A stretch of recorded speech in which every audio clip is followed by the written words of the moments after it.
महाराष्ट्र में धीरेन्द्र शास्त्री ने फिर से हिंदू राष्ट्र का मुद्दा उठाया है। बार बार वो ये मुद्दा उठाते हैं और मुंबई को माधव नगरी बनाने की बात कह दी है। देखिए, बीते कुछ समय से पर्चा बनाने के साथ साथ वो हिंदू राष्ट्र के मुद्दे को भी लगातार जोरों शोरों से उठाते रहे हैं। पर क्या इससे पूरा संत समाज वाकिफ रखता है? क्या वो सहमत हैं? आइए आज एक और संत, या मैं कहूं एक सन्यासी, इस्कॉन संस्था के स्टार प्रचारक, जिनकी यूट्यूब वीडियोस पे व्यूज की बात करूं तो मिलियंस में आते हैं, एक पंजाबी परिवार से आते हैं, पर संत हैं तो जो आज हैं उसी से उनका परिचय होगा। स्वागत है अमोघ लीला प्रभु जी आपका जी न्यूज पर। यह आपका पहला एक्सक्लूसिव इंटरव्यू के तौर पर आपने समय निकाला, सबसे पहले आपका धन्यवाद। Thank you very much Shivam ji. Thanks to Zee News for inviting me. Hare Krishna. Amogh ji, शुरुआत करता हूं। इस वक्त की जो चर्चा हो रही है न्यूज में, जो हॉट टॉपिक है वो यही है कि हिंदू राष्ट्र का जिक्र जो है वो बार बार किया जा रहा है। देखिए, मैंने पहले भी कुछ इंटरव्यूज लिए, मैंने स्वामी अनिरुद्धाचार्य जी महाराज, देवी नंदन ठाकुर जी से भी यही प्रश्न पूछा और सब समर्थन में है। पर लोगों के लिए ये समझना भी जरूरी है, क्योंकि इंडिया में, हिंदुस्तान में हर तरह के लोग रहते हैं, हर समुदाय धर्म के लोग रहते हैं। क्या है ये हिंदू राष्ट्र और क्या आप भी इसका समर्थन करते हैं? क्या आप भी सहमत हैं? बिल्कुल, मैं 100% समर्थन करता हूं इस बात का कि भारत जो है वास्तव में हिंदू राष्ट्र होना चाहिए। क्योंकि आप देखिए, बाकी सभी धर्मों के कोई ना कोई राष्ट्र हैं। हम देखें जैसे मुसलमानों के 56 राष्ट्र हैं और क्रिश्चियनिटी, ओ माय गॉड, तो पूरी दुनिया फैली हुई है। 32% लोग क्रिश्चियंस हैं, 23% लोग मुस्लिम्स हैं। पूरी दुनिया में सबके अपने अपने देश हैं, लेकिन हिंदू बेचारा, उसका कोई अपना राष्ट्र ही नहीं है। वेल, एक हिंदू राष्ट्र तो होना चाहिए, नो डाउट। नेपाल जैसे राष्ट्र भी हैं, मॉरिशस है, वहां पर भी वहां हिंदू रहते हैं, नो डाउट। लेकिन एक हिंदू राष्ट्र का होना आवश्यक है। पर जैसे ना हिंदू राष्ट्र, जैसे ये टर्म आती है ना, अच्छा मतलब फिर हम लोग, बाकी लोग फिर गए, मतलब हमको फिर यहां से निकाल दिया जाएगा, हमको अंडमान निकोबार भेज देंगे, हमको ऐसा क्या, हमको बरमुडा ट्रायंगल भेज देंगे, यहां सिर्फ फिर हिंदू ही रहेंगे बस। एक तरह की ना एक कंसेप्शन है, मिसकंसेप्शन है एक्चुअली। हिंदू, अगर आप देखें ना, हिंदू इतना अकोमोडेटिंग है, सबको साथ लेके चलने वाला है, गलतियां माफ करने वाला है, भले ही पिछले 900 सालों से उसको धोखे मिले हों, एक के बाद एक, लेकिन फिर भी हिंदू क्या करता है? माफ करता रहता है। अरे चलो साथ चलते हैं, माफ करता रहता है, चलो साथ चलते हैं। That's the nature of Hindu. अभी देखिए, ये अभी जैसे रशिया और यूक्रेन की वॉर चल रही है। रशिया यूक्रेन वॉर को इतना समय हो गया, 1 साल हो गया जी। अब ये लोग तो आपस में लड़ने भिड़ने में हमेशा आतुर रहते हैं, लेकिन तुमको ये होश है, तुमको खाना कौन खिलाएगा? सो वहां पर हमारे हरे कृष्णा डिवोटीज करीब 30,000 से 40,000 प्लेट्स, मतलब उनके लिए उसकी व्यवस्था करते हैं, प्रसाद की व्यवस्था करते हैं। और पूरी दुनिया भर से वो डोनेशंस मांगते हैं कि थोड़ा लक्ष्मी दीजिए, डोनेशन दीजिए, ताकि ये जो लड़ रहे हैं ना, इनको खाने को तो दें कम से कम। उनको यही होश नहीं है। तो ये हिंदू का स्वभाव है कि वो जा करके ऐसी जगह पर जहां उसका कोई स्वार्थ नहीं है, जहां उसका कोई मतलब पूरा नहीं होने वाला, उनके लिए भी सेवा करने के लिए तैयार है। और आप देखिए, इतने सालों से जैसे ज़ोरास्ट्रियंस हैं, वो लोग अपने देश में नहीं है, वो यहाँ भारत में फल फूल रहे हैं, आगे बढ़ रहे हैं। अगर रोड बनती है, अस्पताल बनता है, तो ये नहीं होता ये सिर्फ हिंदुओं के लिए ही है, नहीं, ऐसा बिल्कुल नहीं। जबकि ऐसे कई सारे कॉलेजेस हैं, ऐसे कई सारे हॉस्पिटल्स हैं, जहां पर कि एक पर्टिकुलर धर्म के लोग ही जा सकते हैं। हिंदू वहां जाना अलाउड नहीं। अगर आप कन्वर्ट होते हैं तो आप जा सकते हैं। और ये कहां हो रहा है? हिंदुस्तान के अंदर। मतलब आप देखिए how broad hearted is this Hindu culture, कि हमारे घर में रह के कोई ऐसा एक्सक्लूसिव राइट ले कि वहां की जो मेजॉरिटी वाले हैं उनको दरकिनार कर दें।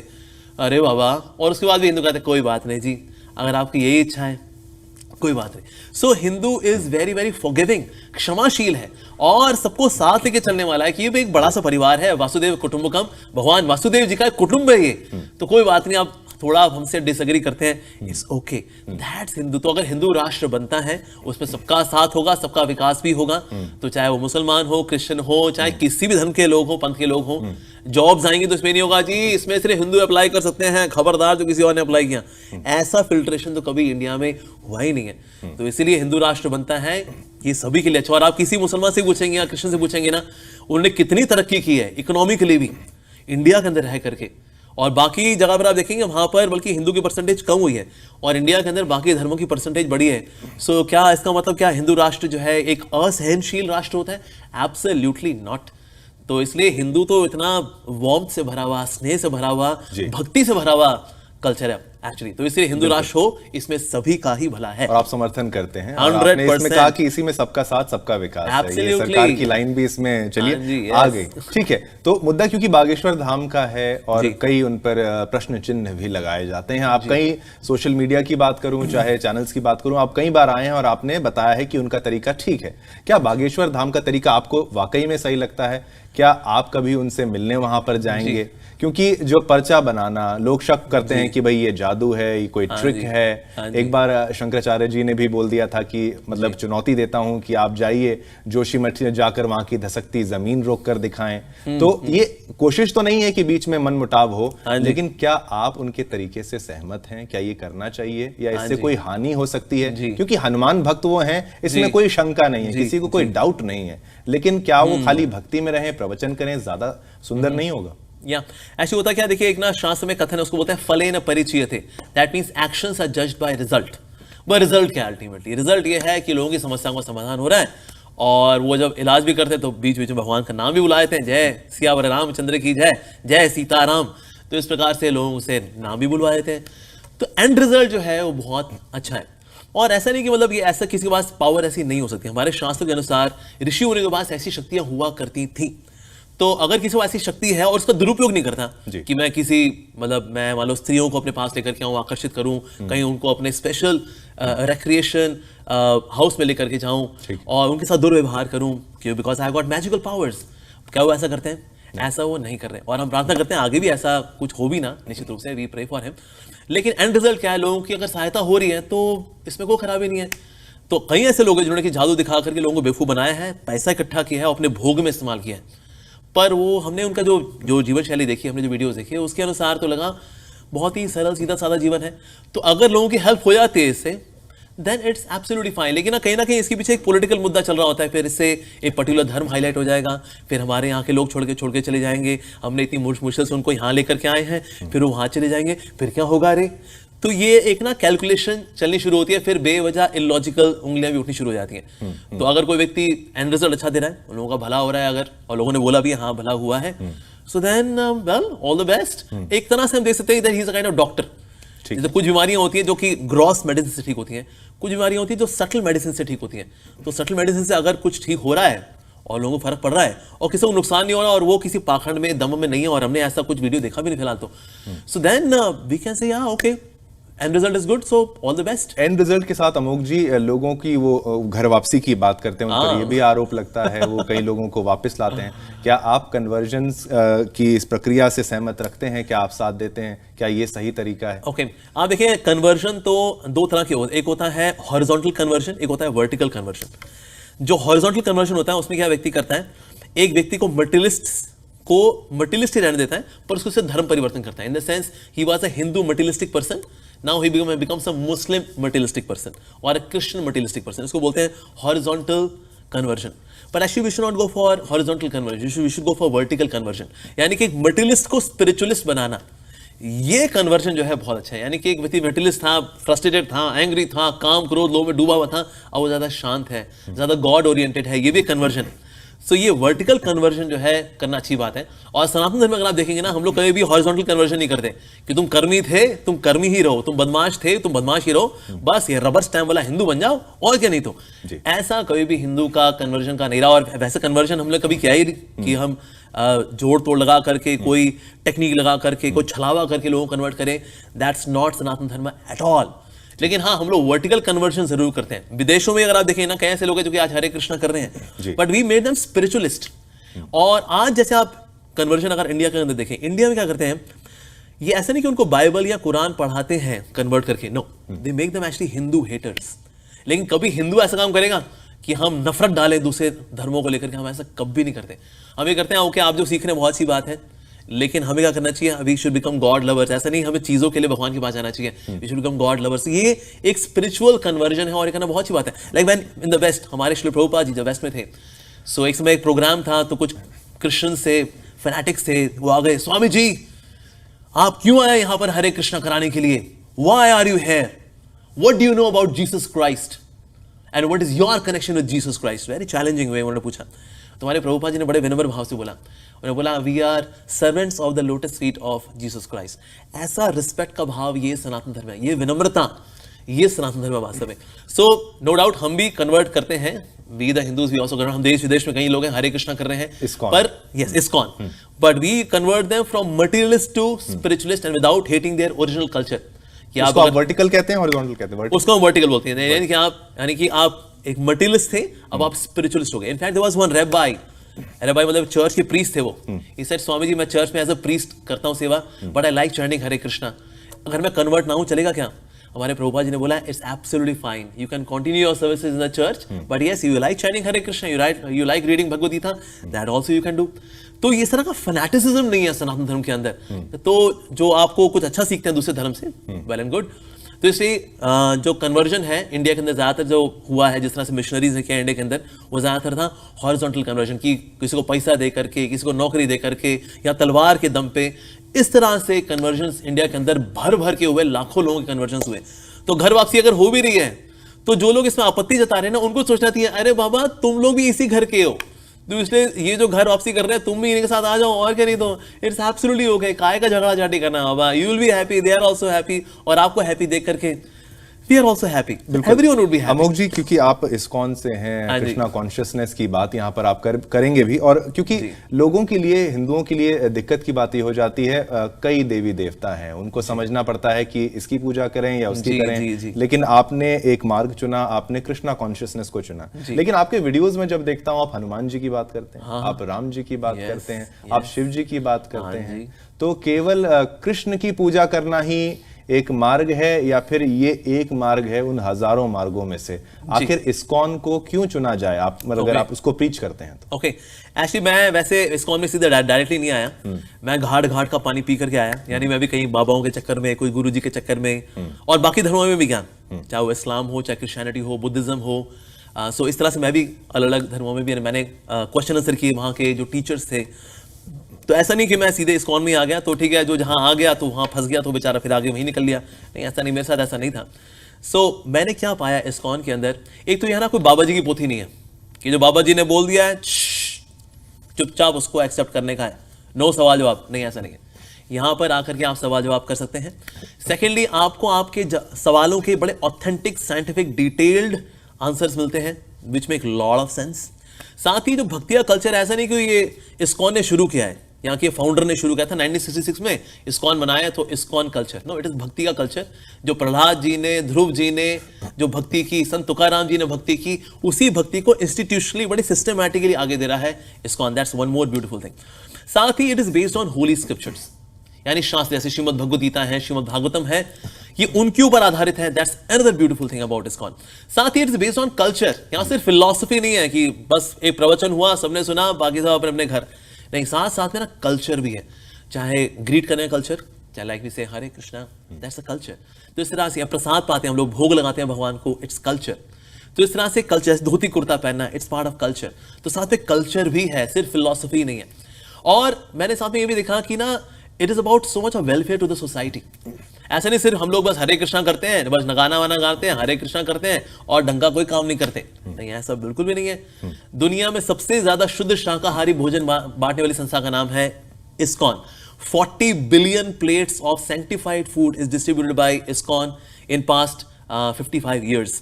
पिछले 55 सालों में हमने 40 बिलियन प्लेट्स प्रसाद बांटे। अभी सिर्फ कोविड में इंडिया के अंदर अकेले 7 करोड़ प्लेट्स बांटी इस्कॉन ने, अपनी जान की परवाह ना करते हुए। हमें भी कोविड हो सकता है, पर हमारे इस्कॉन के डिवोटीज गए और उन्हें प्रसाद ही बांटा। तो ये मुझे बहुत अच्छा लगा कि ऐसा नहीं ये लोग सिर्फ अपने कुनबे के अंदर रहते हैं, अपने गुफाओं के अंदर रहते हैं, लेकिन बाहर कुछ नहीं करते, नहीं, ऐसा बिल्कुल भी नहीं है।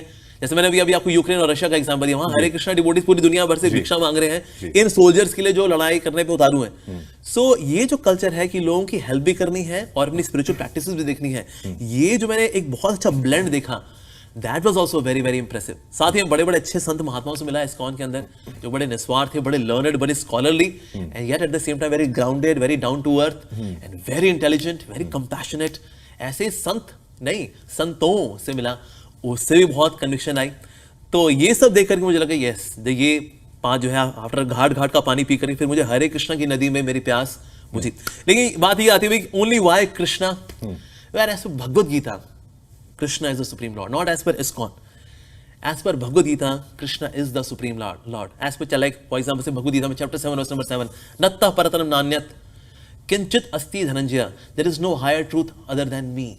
Krishna very clearly says, सर्व धर्मान परित्यज्य माम एकम शरणम रजा, एकलौती मेरी शरण में आओ, मैं तुमको तुम्हारे सारे पापों से मुक्त कर दूंगा. अहम त्वं सर्व पापेभ्यो मोक्षयिष्यामि मा शुचः, तुम डरो बिल्कुल नहीं. सो भगवद गीता क्लियरली बोलती है that we should take shelter of lord Shri Krishna. So हम भगवद गीता को फॉलो करते हैं, that's why. But does that mean कि हम बाकी देवी देवताओं का सम्मान नहीं करते? Absolutely not. हम बाकियों को भी एक्सप्लेन करते हैं in the light of shastras. Like Ram ji हैं, भगवान श्री कृष्ण की मर्यादा पुरुषोत्तम अवतार है, इसलिए हम राम कथा भी करते हैं. और हनुमान जी जो है, परम राम भक्त हनुमान जी हैं, तो भक्तों का गुणगान भी इसी कनेक्शन में करते हैं. तो इसीलिए बाकी सबको बड़ा सम्माननीय, और जैसा शास्त्र में उनकी पोजीशन बताई गई है in relation to the supreme Lord, उसको वैसे समझाते हुए हम लोग निश्चित रूप से कृष्ण भक्ति को बताते हैं. बट इज नॉट दैट कि हमने सोच लिया कि पर्ची निकाली थी तो कृष्ण का नाम लिखा, ठीक है भाई ISKCON मतलब अब हम कृष्ण जी का प्रचार करेंगे क्योंकि पर्ची में कृष्ण जी का नाम निकला है, today Krishna hit the jackpot. Is it like that? No. तो कृष्ण का नाम क्योंकि शास्त्रों में आता है और इसीलिए हम उनकी पूजा. प्रभु जी, एक ये भी एक ISKCON पर है, लोगों को ये समझना होता है कि ये विदेश में इसका ऑपरेशन ज्यादा है. जी, विदेश में भी काफी मंदिर हैं, उनको चलाया जा रहा है. तो इसका फंडिंग को लेकर लोग पूछते हैं किस तरीके से इसका प्रयोग किया जाता है. ठीक है, मतलब इसमें कोई शक नहीं है, उसका उपयोग किस तरीके से आप ज्यादा बेहतर समझते होंगे. अगर दर्शकों को समझाया जाए कि जो दान किया जाता है या मंदिर निर्माण के लिए जो दान किया जाता है, उसका प्रयोग किस तरीके से होता है, ताकि जो तरह तरह की जो भ्रांतियां चल रही हैं उसकी क्लैरिटी मिल जाए. या तो कई एक्चुअली ना, ये जो नैरेटिव है ये आया था राजीव दीक्षित जी से. ऐसे उनका बड़ा सम्मान करते हैं, लेकिन किसी ने उनको मिस इन्फॉर्म कर दिया होगा कि ये कोई विदेशी संस्था है, इतना पैसा तो कोलगेट कंपनी नहीं भेजती विदेश जितना कि ये ISKCON संस्था भेज देती है. एक्चुअली ऐसा बिल्कुल भी नहीं है. वैसे हमारे गवर्नमेंट की तरफ से ऑडिट्स भी होते हैं हर साल, तो इसलिए हम सोचे कोई पैसा विदेश भेज देंगे, नहीं, ऐसा बिल्कुल भी नहीं है. जैसे मैंने बताया, अभी हमने कोविड में इतना प्रसाद बांटा, तो 7 करोड़ प्लेट, एक प्लेट पड़ती है 20 रुपए की. रॉ मटेरियल लेके आना, बनाना, उसको ट्रांसपोर्ट करना, एक प्लेट 20 रुपए की पड़ती है. तो 7 करोड़ मल्टीप्लाई बाय 20 कितना हो गया जी? 140 करोड़. अगर हम सारा पैसा विदेश भेज देंगे तो 140 करोड़ रुपए हम हमारे भारतवासियों पे भला कैसे खर्च करेंगे? तो इस तरह से हम प्रसाद बांटते हैं. सो दैट मींस उसके लिए भी खर्चा होता है. हमारे यहाँ मंदिर बनते हैं, मंदिर ऑन एन एवरेज करीब 30-40 करोड़ का एक मंदिर बनता है. कुछ इससे महंगे बनते हैं, कुछ इससे सस्ते बनते हैं, डिपेंडिंग कि कहाँ बन रहा है मंदिर. तो इसलिए ये पैसा अगर हम सारा विदेश भेज देंगे तो फिर ये वाले मंदिर कैसे बनेंगे? अमोघ जी, कितने मंदिर, अगर आपसे मैं डेटा ले लूं, ISKCON के द्वारा अब तक शुरुआत से अभी तक बना दिए गए हैं? जी, ये इसके बारे में बताएं. कहाँ, मतलब देश विदेश में? जी, देश विदेश में वैसे कुल मिला करके अभी करीब 950 मंदिर हैं. इसके अलावा सेंटर्स और हैं, प्रीचिंग सेंटर्स और हैं, और आउटरीच सेंटर्स और हैं. इसके अलावा पर मेन जो टेम्पल्स हैं वो करीब 850 से 900 के आसपास मंदिर हो चुके हैं और बन रहे हैं. जैसे इंडिया के अंदर करीब 30-35 मंदिर अभी और बन रहे हैं इंडिया के अंदर. पर भारत का पैसा बाहर जो जाने की बात है वो एब्सोल्युटली झूठ है, ऐसा बिल्कुल भी नहीं है. बल्कि आपको जान के बड़ी खुशी होगी, चाइना जैसे कंट्री से हमारे मंदिर, एक हमारा बंगाल में मायापुर मंदिर बन रहा है, TOVP, टेम्पल ऑफ वैदिक प्लेनेटोरियम, उसके लिए 15% डोनेशंस एक्चुअली चाइना से आती हैं. चाइना में करीब इस वक्त 30 से 35 हजार हरे कृष्णा डिवोटीज हैं और ये लोग दान करते हैं मंदिर के लिए. हमने कभी सोचा था कि चाइना से दान आएगा, वो भी मंदिर निर्माण करने के लिए? हम लोग पैसा भेजेंगे चाइना भले, जो लोग वीवो खरीदते हैं या ओप्पो खरीदते हैं या MI खरीदते हैं, तो ये सारे ब्रांड्स हम जानते हैं सब चाइनीज ब्रांड है. तो बल्कि इंडिया से पैसा टेक्नोलॉजी के चक्कर में हम देखा हम चाइना भेजते हैं, लेकिन चाइना से पैसा कभी आया है? हाँ जी, बिल्कुल आ रहा है. और वो है TOVP, टेम्पल ऑफ वैदिक प्लेनेटोरियम के लिए करीब 15% से 20% आता है हमारे मंदिर के लिए, निर्माण के लिए. तो पैसा जो है बाहर नहीं भेजा जाता. हर मंदिर को अपनी जिम्मेदारी खुद संभालनी होती है. जैसे कि अगर एक टेम्पल है दिल्ली के अंदर, तो उसको खुद ही फंड रेजिंग करनी है. और बाहर जो मंदिर हैं उनको वहां अपनी फंड रेजिंग करनी होती है. अगर इंडिया एक ऐसा, अगर हम ये सोचते हैं कि ISKCON एक ऐसा ऑर्गेनाइजेशन है जो कि पैसा कमाने के लिए है, तो हमारे मंदिर क्या होने चाहिए थे? सिर्फ इंडिया में होने चाहिए. विदेश में सिर्फ बैंक अकाउंट होना चाहिए, क्योंकि यहाँ के लोगों को हमें बेवकूफ बनाना है और पैसा बाहर अकाउंट में ट्रांसफर करना है. लेकिन ISKCON के टेम्पल शुरू में कहाँ खुले? सैन फ्रांसिस्को में खुले, न्यूयॉर्क में खुले, लंदन में खुले, अफ्रीका में खुले, तो साउथ अमेरिका में खुले. यहाँ पर मंदिर खुल रहे हैं. अरे ये तो सारा उल्टा काम हो गया बाबा, हमें तो बाहर सिर्फ बैंक अकाउंट होना चाहिए, मंदिर सिर्फ इंडिया में खोलना चाहिए, क्योंकि पैसा तो यहाँ से ट्रांसफर करना है ना बाहर. पर मंदिर तो बाहर खुल रहे हैं और हरे कृष्णा वहाँ विदेशी लोग कर रहे हैं. अरे ये तो उल्टी कहानी होगी रे. तो इसीलिए अगर आप लॉजिकली अगर कोई देखे ना, कोई गहराई में जाके देखेगा, तो ISKCON जो है एक प्योर सनातनी ऑर्गेनाइजेशन है, जो कि हमारे टाइमलेस विजडम जो भक्ति की है उसको बड़े सिस्टमैटिकली धैर्य के साथ सिखाती है, भगवान का नाम लेना सिखाती है, भगवद गीता बड़ी सिस्टमेटिकली पढ़ाती। कितने सैकड़ों लोग भगवद गीता की कोर्सेज कर चुके हैं। जैसे हमारा ये जो दिल्ली में जो मंदिर है उसमें लाइट एंड एनिमेट्रॉनिक शो है भगवद गीता के ऊपर, उसके 2 लाख शोज हो चुके हैं अब तक पिछले 25 सालों में, ताकि लोग ग्राफिकली भगवद गीता को समझ सकें। तो इसीलिए भगवद ये जो इस्कॉन संस्था है ये कोई विदेशी संस्था नहीं है, it is international organization, it is not American organization, ठीक है। इट इज इंटरनेशनल ऑर्गेनाइजेशन, ताकि सबके सब सनातन धर्म के साथ जुड़ सके, तो उसका लाभ उठा सके। बिल्कुल, आपने इस्कॉन के बारे में बताया, फंडिंग के बारे में बताया, और कैसे विदेश से भी यहाँ चाइना तक से फंडिंग आ रही है। ये बहुत इंटरेस्टिंग बात मुझे लगी। एक सवाल लोगों के अंदर काफी शंका है, डाउट्स है, पूछते हैं, कृष्ण जी जो हैं वो मुरली बजाते थे, गोपियां होती थीं, 18,000 बीवियां होती थीं, और उसको एक अलग तरीके से प्रेजेंट किया जाता है, उसको पेश किया जाता है। उसका साफ स्पष्ट एक वर्णन अगर आप हमारे दर्शकों के लिए करें, क्योंकि भक्ति रस से आप लोग डूबे रहते हैं और उनकी पूजा करते हैं, 18,000 पत्नियों का सामने से कोई जिक्र कर दे तो उसको जवाब आप कैसे देते हैं? ओके, तो इसमें 16,108 पत्नियां का अकाउंट आता है भगवान श्री कृष्ण के बारे में कि भाई उनकी 16,108 पत्नियां थी। इतनी सारी पत्नियां रखना ही देखे हुए तो बहुत ही गलत बात है। 10,000 करोड़ गोपियां, हाँ जी, और ये गोपियां हैं कौन भला?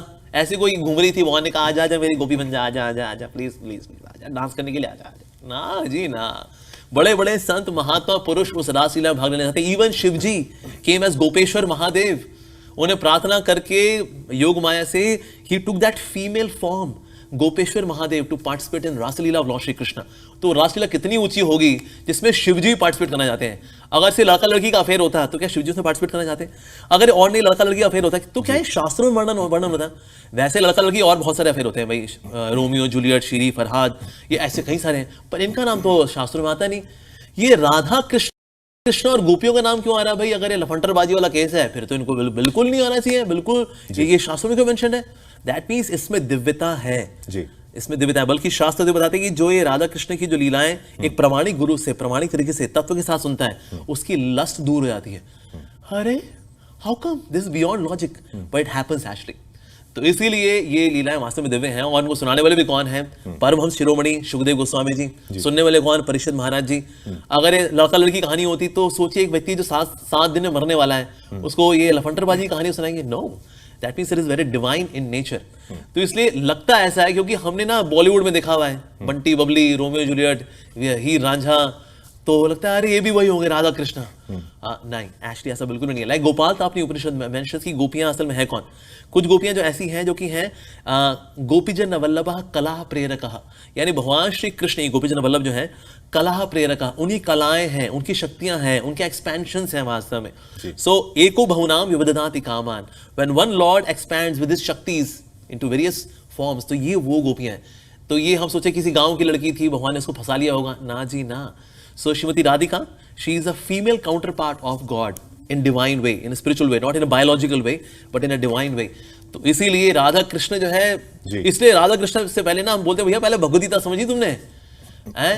बताओ तुमको देखिनो अस्मिन् यथा देहे कौमारं यौवनम जरा की आत्मा के साथ शरीर बदलती, ये समझ आया आज तक? हैं जी, ये तो समझ में नहीं आया जी। राधा कृष्ण लीला बहुत ऊंची बात है एक्चुअली। राधा कृष्ण लीला समझने की बात तो दूर, हम कृष्ण लीला नहीं समझ पाते, कृष्ण लीला भी समझनी दूर की बात, हम तो माया लीला समझ नहीं पाते। माया कब किसको कैसे घुमाती है नहीं समझ सकते। माया लीला भी दूर की बात, हम तो अपनी खुद की लीला समझ नहीं पाते कि मैं कब क्यों क्या करता हूं रे, मैं कब गुस्सा कर देता हूं, क्यों बोल देता हूं, अरे बाबा।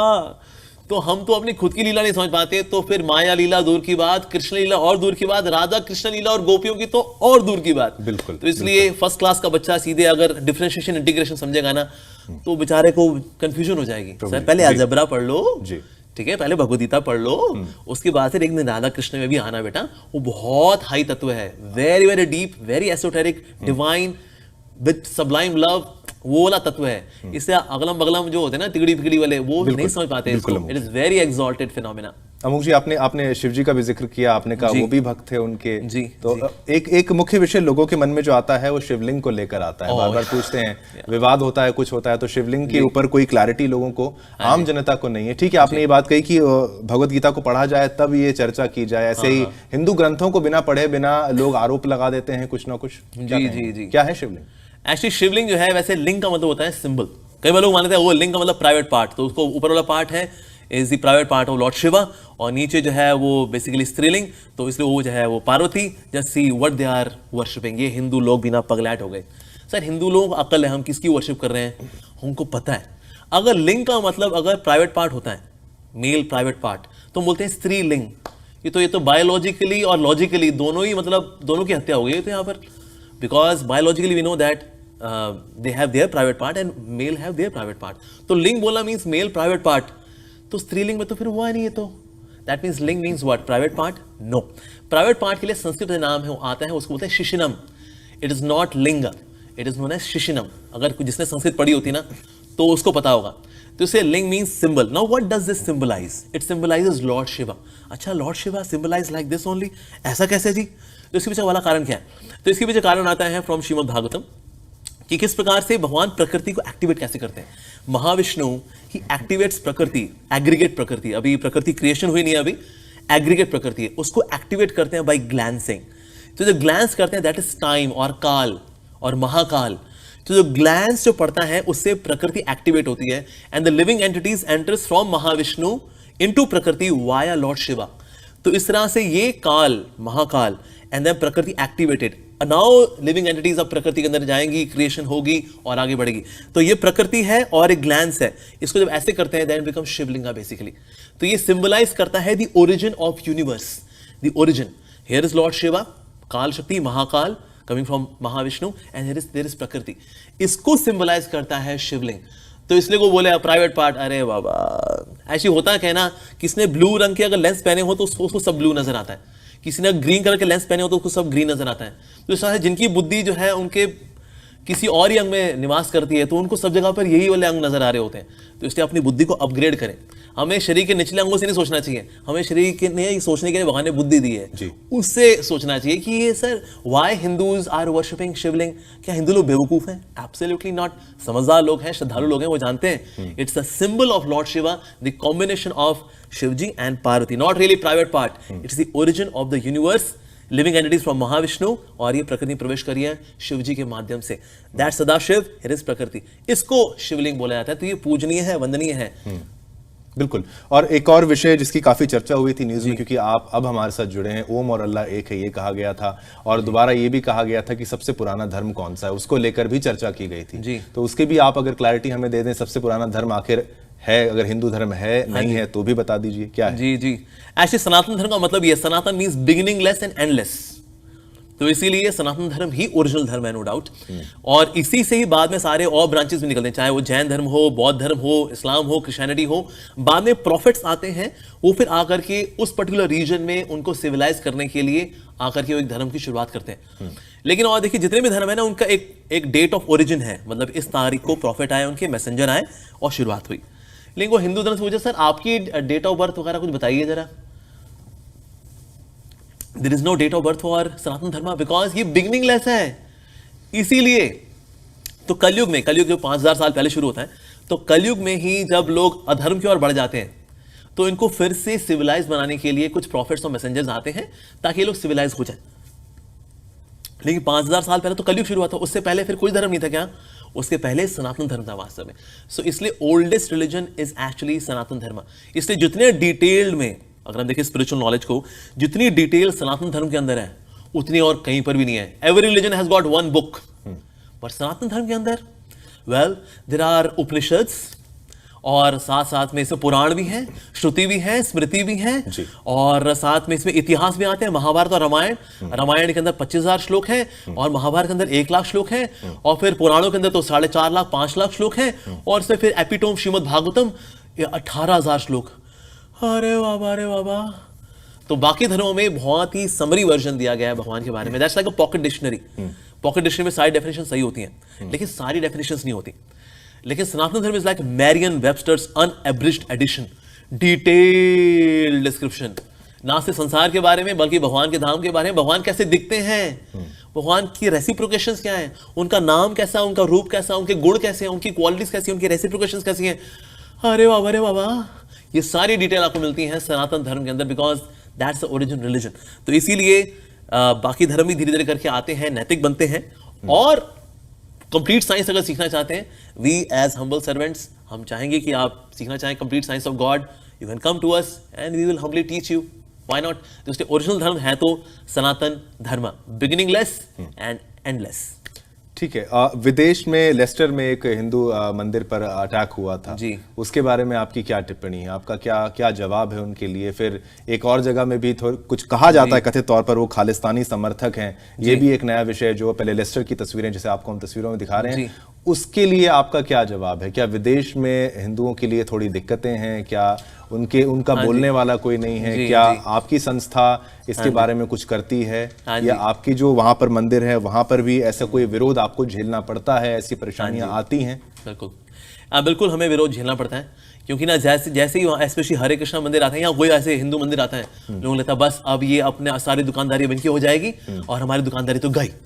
तो इस तरह से ना वो बड़े बिजनेस पर्सपेक्टिव से सोचते हैं। पर जहां भी आप देखेंगे ना हमारे हिंदू मंदिर है विदेशों में, वहां पर वो सेवा ही कर रहे हैं, कंट्रीब्यूट ही करते हैं। हमारे जैसे मैंने बताया ना इस्कॉन के नेपाल में, रशिया के अंदर भी वहां दे आर डिस्ट्रीब्यूटिंग प्रसादम।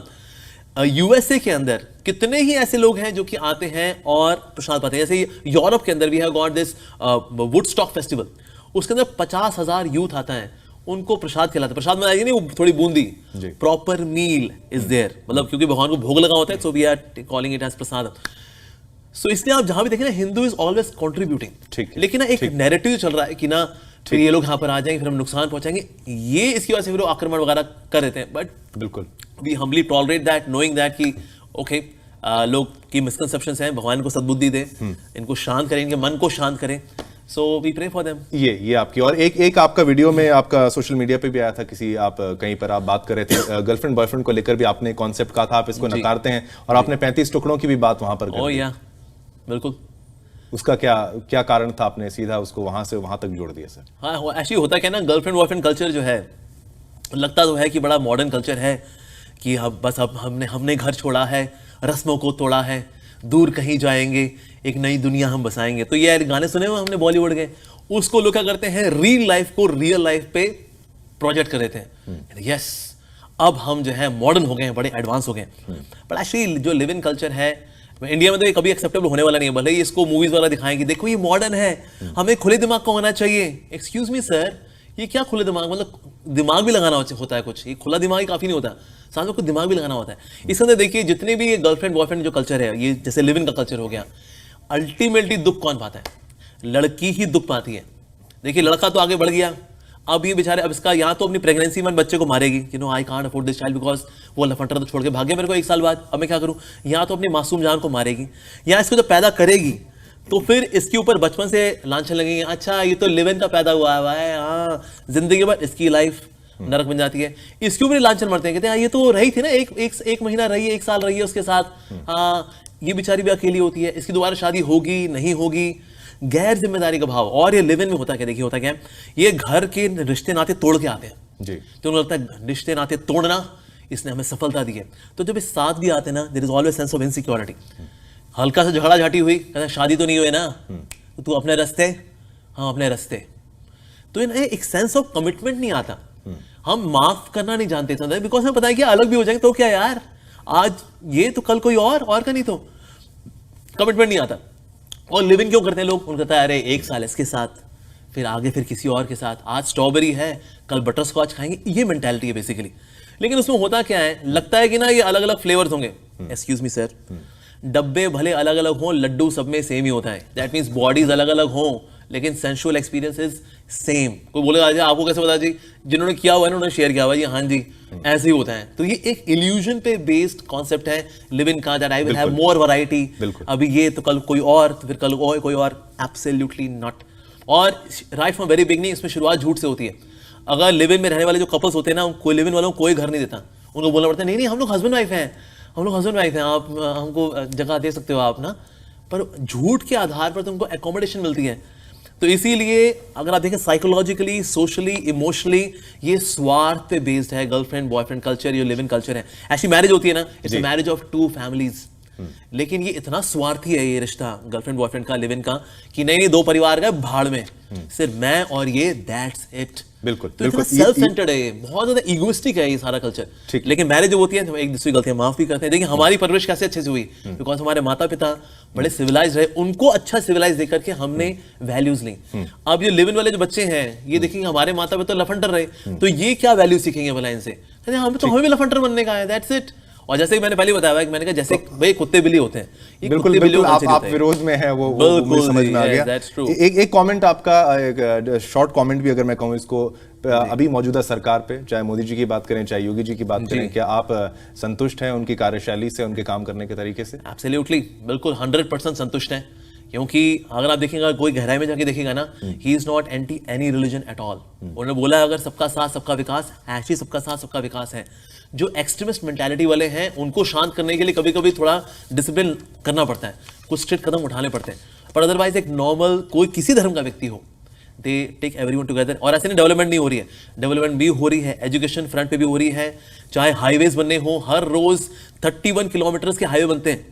और मेरे मुझे सुनने में आया था that even a glass of water is kept on the car, कि अगर तब तो ग्लास से पानी गिरा, इसमें मतलब रोड ठीक नहीं बनी है तो रोड दोबारा बनती है।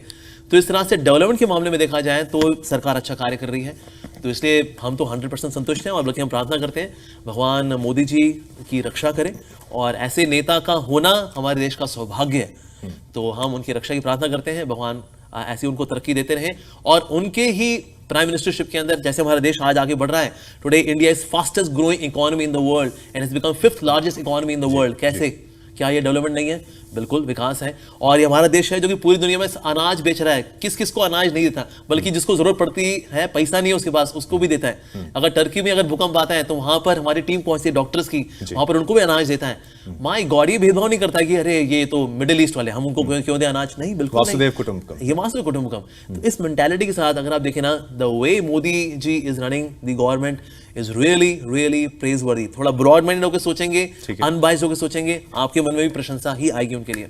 ठीक है अमोक जी, इतने सवाल हैं कि खत्म ना हो, लेकिन समय का भी अभाव है। मैं बहुत बहुत धन्यवाद आपका करना चाहूँगा, आपने समय निकालकर हर विषय पर क्लैरिटी दर्शकों को दी, चाहे धर्म की बात हो, चाहे सरकार की बात हो, चाहे इस्कॉन की बात हो, चाहे आपका निजी टिप्पणी है जीएफबीएफ को लेकर, सब पर बहुत बहुत धन्यवाद, आपने समय निकाला। मैं शिवम दत्त मेहता जी न्यूज़ पर आपके लिए ऐसे ही महत्वपूर्ण लोगों को लाता रहूंगा। आप देखते रहिए केवल और केवल जी न्यूज़।